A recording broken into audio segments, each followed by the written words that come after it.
Hello ವೀಕ್ಷಕರೇ, welcome to food nectar logs. ಜ್ವರ ಬಂದಾಗ, ಬಾಯಿ ಕೆಟ್ಟಾಗ ಮೊದಲಿಗೆ ನಮಗೆ ನೆನಪಿಗೆ ಬರೋದೇ ರಸಮ್. ಇದು ದಿಢೀರಂತ ಮಾಡ್ಕೋಬಹುದು, ಮಾಡ್ಕೊಳ್ಳೋದು ತುಂಬ ಈಸಿ. ಇದಕ್ಕೆ ನಾವು 1 ಸ್ಪೂನಷ್ಟು ಕಾಳು ಮೆಣಸು, 1 ಸ್ಪೂನಷ್ಟು ಜೀರಿಗೆನ ಚೆನ್ನಾಗಿ ಪುಡಿ ಮಾಡ್ಕೊತಾ ಇದ್ದೀನಿ. ಇದು ಚೆನ್ನಾಗಿ ಪುಡಿ ಆದ ನಂತರ ಇದಕ್ಕೆ ಒಂದು 7ರಿಂದ 8 ಬೆಳ್ಳುಳ್ಳಿ ಎಸಳನ್ನು ಸಹ ಸೇರಿಸ್ಕೊಂಡು ಚೆನ್ನಾಗಿ ಕುಟ್ಕೊಂಡು ಪುಡಿ ಮಾಡಿಕೊಂಡು ಇದನ್ನು ಸೈಡಲ್ಲಿ ಇಟ್ಕೋಬೇಕು. ಇಷ್ಟು ಪುಡಿ ಆದರೆ ಸಾಕು. ಇವಾಗ ನಾನು ಮೊದಲೇ ಒಂದು ನಿಂಬೆ ಹಣ್ಣಿನ ಗಾತ್ರದಷ್ಟು ಹುಣಸೆ ಹಣ್ಣನ್ನು ಉಗುರು ಬೆಚ್ಚನ ನೀರಲ್ಲಿ ನೆನೆಸಿಟ್ಕೊಂಡಿದ್ದೀನಿ. ಹೀಗೆ ಮಾಡೋದ್ರಿಂದ ಹುಣಸೆ ಹಣ್ಣು ಬೇಗ ನೆನೆಯುತ್ತೆ. ಇದನ್ನು ಚೆನ್ನಾಗಿ ಕಿವುಚ್ಕೊಂಡು ಇದನ್ನು ಸೋಸ್ಕೊತಾ ಇದ್ದೀನಿ. ಈ ರೀತಿ ಮಾಡೋದ್ರಿಂದ ರಸ ತುಂಬ ಚೆನ್ನಾಗಿರುತ್ತೆ. ಈ ರೀತಿ ಸೋಸ್ಕೊಂಡ ನಂತರ ಇದಕ್ಕೆ ಒಂದು 2 ಲೋಟದಷ್ಟು ನೀರನ್ನು ಸೇರಿಸ್ಕೊತಾ ಇದ್ದೀನಿ. ಮೊದಲೇ ಶುದ್ಧ ಮಾಡಿಟ್ಕೊಂಡಿರ್ತಕ್ಕಂಥ ಚೆನ್ನಾಗಿ ಹಣ್ಣಾಗಿರ್ತಕ್ಕಂಥ ಒಂದು ನಾಟಿ ಟೊಮೊಟೊವನ್ನು ಸಹ ಇದರಲ್ಲಿ ನುಣ್ಣಗೆ ಕಿವುಚ್ಕೊಂಡ್ಬಿಡ್ಬೇಕು. ಇದೆಲ್ಲವನ್ನು ಪಕ್ಕಕ್ಕೆ ಇಟ್ಕೊಂಡು ಇವಾಗ ಒಂದು ಕಡಾಯನ್ನು ಬಿಸಿ ಮಾಡ್ಕೊಳ್ಳೋಣ. ಕಡಾಯಿ ಬಿಸಿ ಆದ ನಂತರ ಇದಕ್ಕೆ 1 ಸ್ಪೂನಷ್ಟು ಅಡುಗೆ ಎಣ್ಣೆನ ಸೇರಿಸ್ಕೊತಾ ಇದ್ದೀನಿ. ಇದ್ರ ಜೊತೆ 1 ಸ್ಪೂನಷ್ಟು ತುಪ್ಪನ ಸೇರಿಸ್ಕೊತಾ ಇದ್ದೀನಿ.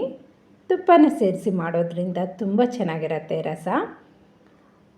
ಇವೆಲ್ಲ ಬಿಸಿ ಆದ ನಂತರ ಸ್ವಲ್ಪ ಸಾಸಿವೆನ ಸೇರಿಸ್ಕೊಂಡು ಸಾಸಿವೆ ಚಿಟಪಟ ಆದ ನಂತರ ಫ್ರೆಶ್ ಆಗಿರ್ತಕ್ಕಂಥ ಕರಿಬೇವಿನ ಸೊಪ್ಪನ್ನು ಸೇರಿಸ್ಕೋಬೇಕು. ಇವಾಗ ಸ್ವಲ್ಪ ಹೊತ್ತು ಆದಮೇಲೆ ಇದಕ್ಕೆ ಖಾರಕ್ಕೆ 7ರಿಂದ 8 ಒಣಮೆಣಸಿನ್ಕಾಯಿಯನ್ನು 2 ಪೀಸನ್ನಾಗಿ ಮಾಡಿ ಸೇರಿಸ್ಕೊಂಡು ಅದು ಸ್ವಲ್ಪ ಹೊತ್ತು ಫ್ರೈ ಆದ ನಂತರ ಇಲ್ಲಿ ಜೀರಿಗೆ ಮೆಣಸು ಎಲ್ಲ ಪುಡಿ ಮಾಡಿದ್ರಲ್ವ, ಅದನ್ನು ಸೇರಿಸ್ಕೊಂಡು ಮುಚ್ಚಿಬಿಡಬೇಕು. ಆವಾಗ ಅದರ ಘಮ ಎಲ್ಲ ಅದರಲ್ಲೇ ಇರುತ್ತೆ. ಇವಾಗ ನಾವು ಹುಣಸೆ ಹಣ್ಣಿನ ರಸನ ಸೇರಿಸ್ಕೊಂಡು ಕನ್ಸಿಸ್ಟೆನ್ಸಿ ಎಷ್ಟು ಬೇಕೋ ಅಷ್ಟು ನೀರನ್ನು ಸೇರಿಸ್ಕೊಂಡು ಇದೆಲ್ಲವನ್ನು ಚೆನ್ನಾಗಿ ಕಲಿಸ್ಕೊಂಡು ಇವಾಗ ನಾವು ಇದಕ್ಕೆ ಅರ್ಧ ಸ್ಪೂನಷ್ಟು ಅರಿಶಿನ ಪುಡಿ, 1 ಸ್ಪೂನಷ್ಟು ರಸಮ್ ಪೌಡರನ್ನು ಸೇರಿಸ್ಕೊತಾ ಇದ್ದೀನಿ. ಹಾಗೆ ಒಂದು ಚಿಕ್ಕ ತುಂಡಷ್ಟು ಬೆಲ್ಲನೂ ಸಹ ಸೇರಿಸ್ಕೋಬೇಕು. ಇವಾಗ ರುಚಿಗೆ ತಕ್ಕಷ್ಟು ಉಪ್ಪನ್ನು ಸೇರಿಸ್ಕೊಬಿಡೋಣ. ಇದೆಲ್ಲವನ್ನು ಚೆನ್ನಾಗಿ ಕಲಿಸ್ಕೊಂಡು ಇದು ಒಂದು 2ರಿಂದ 3 ಕುದಿ ಬಂದರೆ ರಸ ರೆಡಿ ಆಗಿಬಿಡತ್ತೆ. ಲಾಸ್ಟಲ್ಲಿ ನಾವು ಸ್ವಲ್ಪ ಕೊತ್ತಂಬರಿ ಸೊಪ್ಪನ್ನು ಸೇರಿಸ್ಕೊಳ್ಳೋಣ.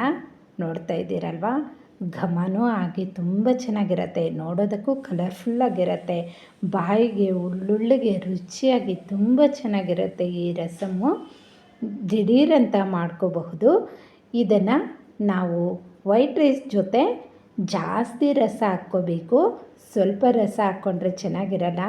ತುಂಬ ರಸ ಹಾಕ್ಕೊಂಡು ಕಲಿಸ್ಕೊಂಡು ನೀರಾಗಿ ಕಲಿಸ್ಕೊಂಡು ಅದರ ಜೊತೆ ಸ್ವಲ್ಪ ತುಪ್ಪನ ಸೇರಿಸ್ಕೊಂಡು ತಿಂತಾಯಿದ್ರೆ ಬಾಯಿಗೆ ಹಿತವಾಗಿರುತ್ತೆ. ನೆಗಡಿ ಆದಾಗ, ಜ್ವರ ಬಂದಾಗ ಈ ರೀತಿ ರಸಮ್ಮನ್ನು ಮಾಡ್ಕೊಂಡು ತಿಂದರೆ ಗಂಟ್ಲಿಗೂ ಸಹ ತುಂಬ ಒಳ್ಳೆಯದು. ಜೀರಿಗೆ ಮೆಣಸು ಎಲ್ಲ ಹಾಕಿರೋದ್ರಿಂದ.